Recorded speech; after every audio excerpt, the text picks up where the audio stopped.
मैं Ranveer Singh lotus entertainment में आपका हार्दिक स्वागत व अभिनंदन करता हूं। आज मैं आपको वह कथा सुनाने जा रहा हूं जिसकी जानकारी बहुत कम लोगों को ज्ञात है। कृपया सब्सक्राइब, लाइक व शेयर अवश्य करें। अच्छी लगने पर कमेंट करना ना भूलें। धन्यवाद। मित्रों, पद्म पुराण में भगवान शिव और देवी पार्वती की पुत्री अशोक सुंदरी का उल्लेख किया गया है। एक बार माता पार्वती और भगवान शिव घूमते हुए वन में पहुँचे।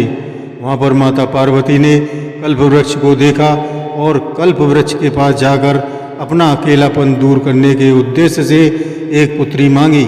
तब कल्प वृक्ष से एक पुत्री का जन्म होता है। कल्प वृक्ष को मनोकामना पूर्ण करने वाला वृक्ष कहा जाता है। माता पार्वती और महादेव के जीवन में इस पुत्री के आने से अपार प्रसन्नता मिलती है। यह बालिका बहुत ही सुंदर, किसी अप्सरा जैसी मनमोहनी काया से युक्त थी। इसलिए ये माता पार्वती के कहने पर महादेव ने अपनी पुत्री का नाम अशोक सुंदरी रखा, जो काफ़ी गुणवान और सुशील कन्या थी। अशोक सुंदरी युवा हो चुकी थी। एक दिन वो अपनी सखियों के साथ उद्यान में घूमने गई। अचानक वहाँ उद्यान में हुंड राक्षस प्रकट होता है और अशोक सुंदरी की सुंदरता को देखकर उस पर मोहित हो जाता है। अशोक सुंदरी के सामने विवाह की इच्छा व्यक्त करता है, जिसे अशोक सुंदरी अस्वीकार करते हुए बोली, मैं ये तुम्हारा प्रस्ताव स्वीकार नहीं कर सकती, क्योंकि मेरा विवाह राजा नहुष से पहले से ही तय हो चुका है। यह सुनकर हुंड राक्षस क्रोधित हो उठा और उसने कहा, पहले मैं उस नहुष का वध करूँगा, उसके उपरांत ही मैं तुमसे विवाह करूँगा। राक्षस के द्वारा ये शब्द सुनकर अशोक सुंदरी राक्षस को श्राप देती है, तेरा पति वध मेरा पति नहुष के द्वारा ही होगा। मित्रों, राजा नहुष बड़े प्रतापी शूरवीर थे। वे पुरुरवा के पुत्र और राजा आयु के पुत्र थे, जिनकी ख्याति दूर दूर तक विख्यात थी। राजा नहुष समस्त पृथ्वी पर आधिपत्य स्थापित करने के उपरांत अपने शौर्य बल से स्वर्ग का सिंहासन भी प्राप्त कर लिया। राजा आयु व प्रभा पुत्र नहुष का बाल्यकाल महर्षि वशिष्ठ के आश्रम में व्यतीत हुआ। वे बड़े ही होनहार बालक थे।